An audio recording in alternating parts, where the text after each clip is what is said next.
Hi guys, so I thought I'd come and do a book haul for you all. I feel like I'm going to save this as my winter book haul because most of these books I've been getting throughout the winter period. I am going shopping today, so I don't know if I'm going to end up... I'm doing Christmas shopping, but I don't know if I'm going to pick up a few books for myself if I see any good offers or nice editions of particular books that I'm after. So we shall see on that front. If that's the case, I'll either, I don't know, depending on how many get, save that for maybe a volume 2 of a winter haul, or just include clips like I sometimes do in the middle of this video or at the end or whatever. So most of these books are actually from HMV. I've been really appreciating the selection that they've got of late. I've been taking the time to actually look in there and see what I'm after. I've mentioned in a previous haul that they've got a lot of these science fiction masterworks editions of classic sci-fi that I've been collecting slowly, of like particular books that I'm interested in, particular authors that I'd like to explore more, and that's the case again for this part of the haul. I have also gathered some more of those editions, but before I go into some of those, I just want to mention 2 of the books that my other half actually got for himself, but they're books that I'll probably borrow too if he allows me. So the first one is Fight Club by, oh it's difficult, I can't pronounce his name, Chuck Palahniuk. I know this is one of those books that everybody has read and I've probably just butchered his name. This one I'm not that interested in reading just because my boyfriend, he's into like fighting and like martial arts and stuff like that, so this seems to be for him. I think he's seen the film and enjoyed it, and he's trying to get into reading of late, so this might be the case that I pick it up casually. I don't know, it might be something that I wouldn't usually go for and end up loving, so we shall see. So yeah, every weekend in basements and parking lots across the country, young men with good white-collar jobs and absent fathers take off their shoes and shirts and fight each other barehanded for as long as they have to. Then they go back to those jobs with blackened eyes and loosened teeth in the sense that they can handle anything. It does sound interesting. We shall see if I get to this, if I enjoy this, or if he gets to it and what he thinks of it. He also picked up The Green Mile by Stephen King. I've been reading a few Stephen Kings of late this year. I think this year? Yeah. And this is something that I'd probably eventually get to. They have a good offer in HMV. Oh yeah, these are HMV books as well, where it's 2 for £5 or 1 for £3.99. So I picked up that for the deal. I don't know if this is something that he'd actually read, but I probably would at some point, so even still it's going to get read eventually. So The Green Mile, those who walk it do not return, because at the end of that walk is the room in which sits the cold mountain penitentiary's electric chair. I can't pronounce that word, I'm so sorry. In 1932, the newest resident on death row is John Coffey, a giant of a black man, convicted of the brutal murder of 2 little girls. And nothing is as it seems with John Coffey. Am I saying that right? I don't know. And around him unfolds a bizarre and horrifying story. Evil murderer or wholly innocent, whichever he is, Coffey has strange powers which may yet offer salvation to others, even if he can do nothing to save himself. And then the rest of the books are definitely books that I bought for myself to read, that I was interested in getting. As I mentioned, as I mentioned, I was on the lookout for some more of the science fiction masterworks collections. So I got 2 here. I don't know if I got any more in that selection. I don't think I did. So this is Walter Tevis's The Man Who Fell to Earth. Sorry, I know I'm in the light, so it sort of makes the imagery get a bit darker. I do apologise. Hopefully you can see that, but it's a stunning cover, and this is one of the reasons why I really love these editions of these books. They bring them back and sort of republish the design. I guess it gets it inspired for a newer, younger audience to enjoy the classic sci-fi literature, and it's definitely appealing to me, so I guess it's working. So I'm so sorry that I'm reading the backs for this. This is the laziest way to do book hauls ever, but some of these books I bought a little while ago and I can't remember exactly, and I just find it more accurate to read a little bit. I know you guys could easily do that yourself, just googling it, and I'm not being very creative by literally reading on the back, but I do apologise. I don't know, I'm just lazy apparently. So Thomas Jerome Newton is an alien from the planet Anthea, an advanced world that has been devastated by a series of nuclear wars. When he lands on Earth disguised as a human, it's with the intention of saving his own people from extinction. Patenting advanced Anthean technology, he soon begins to amass the fortune he needs to help his people. But there are some who are suspicious of Newton's company, innovative products, and suspect there is more to this man than meets the eye. So as I've said in the past, I've really been trying to get into more sci-fi novels, and I'm thinking the classical route is something that I'm more interested. I prefer I don't know, it's just interesting looking back on a time where they thought maybe this year was their future, which yeah, it would have been. So it's interesting to see how they envisioned it then. And I also picked up Joanna Russ's The Female Man. That title and the cover in itself really intrigued me. I wasn't sure what I would expect from something like that, but this is what the back says. Joanna's world is recognisable. It's very much like ours. So in Gianni... How do you say that? Is it Janine? I think it's Janine. You know, I can always say it because I remember the character Janine on EastEnders, but whenever I see it written down, I'm like, how do you pronounce that? I think it's Janine. We'll go with Janine for now. So is Janine's, except that in hers the Second World War never happened, the Great Depression is still going on, and inequality is even more rampant.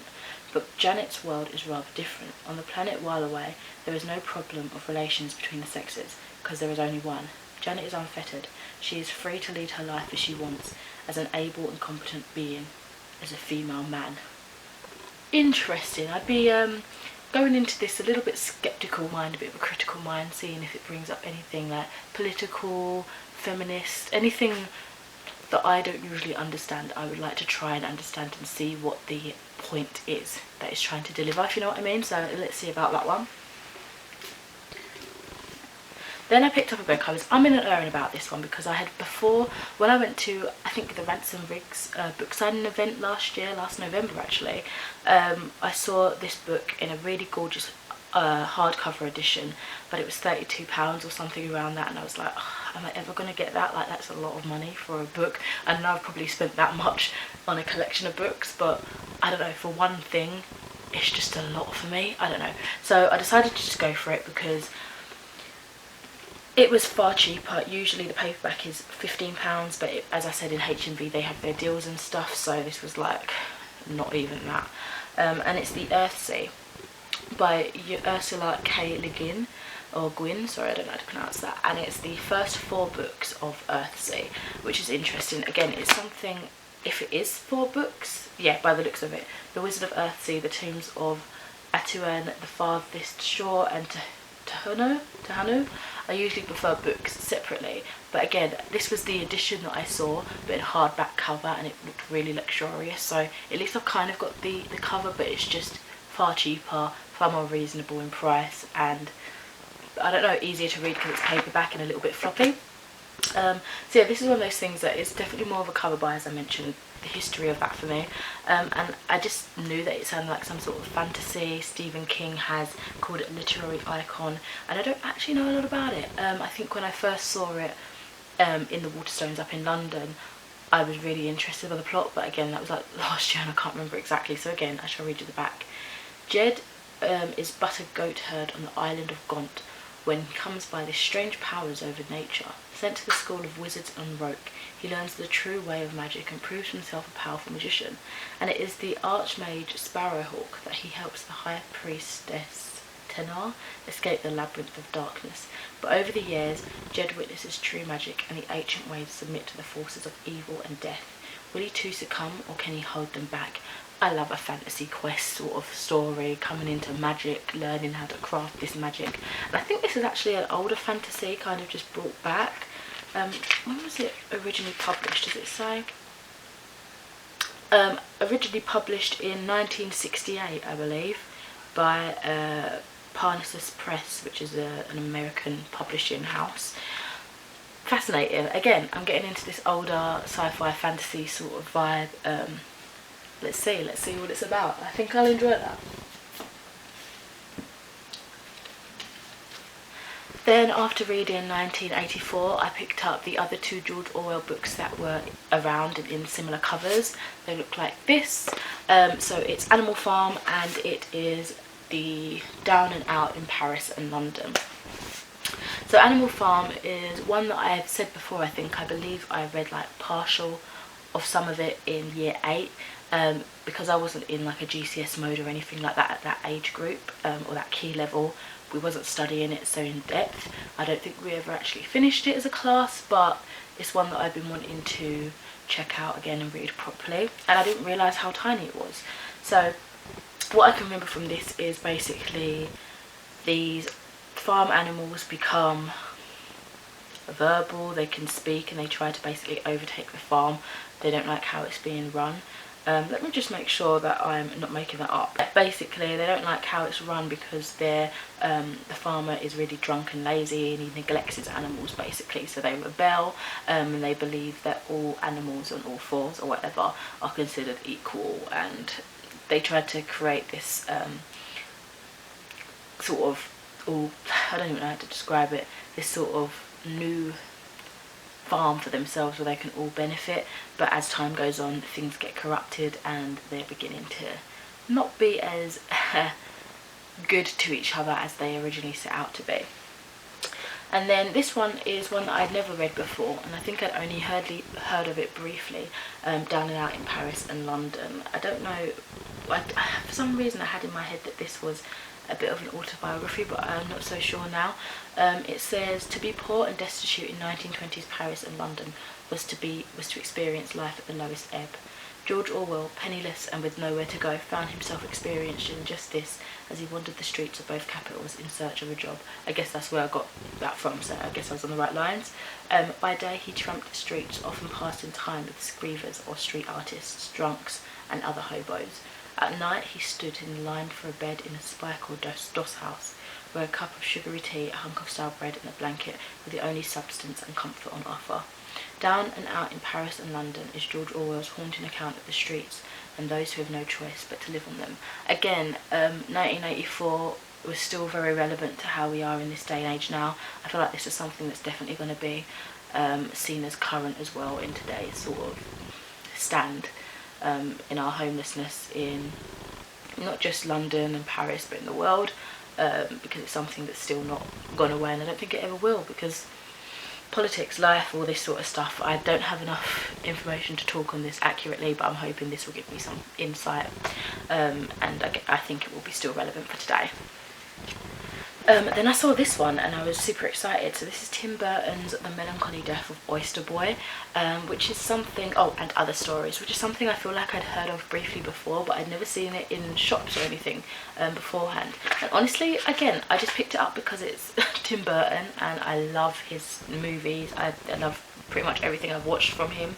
And yeah, so I don't actually know what this is about. So Tim Burton, the creative genius behind this and this, all these films that I love, gives birth to a cast of gruesomely sympathetic characters, misunderstood outcasts who struggle to find love and belonging in the cruel, cruel world.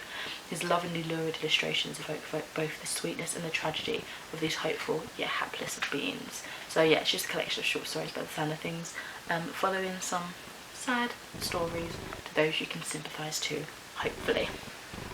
By the way, I'm sorry you see my top there. I've got like washing out drying some of them on the radiators, so yeah, apologies. At least you can't see my underwear creeping around the other side. Anyway, this is another book that I had intended to get the hardcover edition of, but I saw it here and I was like, oh, hold on, I've been wanting to read that for a couple of years and I've not been actively seeking for it, so let me just get it here whilst it's in front of me. It must be a sign. Really, that was my my mind trying to justify the fact that I was buying yet another book. And this is, excuse me, I'm going to pronounce this terribly, and I also didn't know it was now a film. Okay, Persepolis, the story of childhood and the story of a return. I believe this is a graphic novel. I've never had a graphic novel in like paperback form before, of like real events, I believe. So the intelligent and outspoken child of radical Marxists and the great-granddaughter of Iran's last emperor, Satrapi bears witness to a childhood uniquely entwined with the history of our country. Persepolis paints an unforgettable portrait of daily, I don't know why I said portrait like that, portrait of daily life in Iran and the bewildering contradictions between home life and public life. It is a beautiful and intimate story full of tragedy and humour, raw, honest and incredibly illuminating. So again, I love that it's set in something that's a very different culture to myself. I like to try and get schooled in these sort of things, and I find that, as I found with Mouse, I feel like it's really cool to get that in a graphic novel story, because it paints a different picture, you see expressions, you know what I mean, like it's an interesting way to tell like true event stories, things that really happen. I'm interested, I'm excited. Okay, and the last book I got from HMV was Dune. This is the 50th anniversary edition by Frank Herbert. So this has been circling and like kind of coming back up again every couple of years. I remember hearing about it for the first time properly on like BookTube a good few years ago, and I've been on the lookout for it ever since, kind of in the back of my head thinking, oh, I want to read that eventually, but I never got to it. But I'm interested in seeing what it's about. So it's before the Matrix, before the Star Wars, before the Ender's Game and Necromancer. There was Dune. Am I pronouncing it right? Dune or June? The greatest science fiction novel ever written. The spice melange is the rarest and most valuable element in the universe. It does everything from increasing a person's life span, don't know why I did such a great pause there, to making interstellar travel possible, and it can only be found on a single planet, the inhospitable desert world of Arrakis. Whoever controls Arrakis controls the spice, and whoever controls the spice controls the universe. When the Emperor transfers stewardship of Arrakis from the noble house Harkonnen to House Atreides, the Harkonnens fight back, murdering Duke Leto Atreides.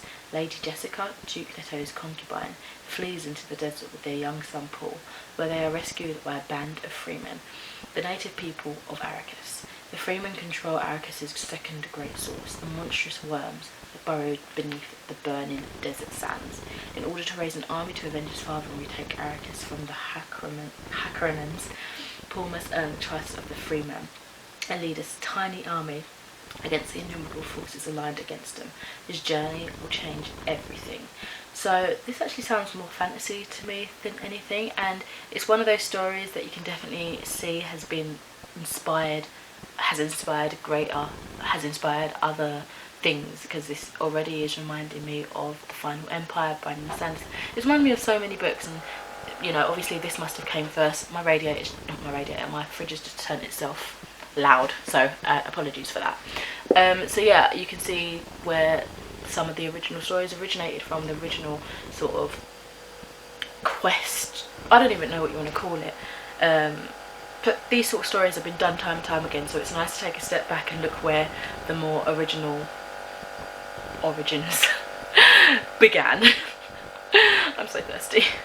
The last two books are what I got in Asda. Actually, I was intending to go in to see if I could find the next Harry Potter illustrated book, but they didn't have any in there, and you can usually get them far cheaper than you can in like Waterstones. So I picked up two other books instead.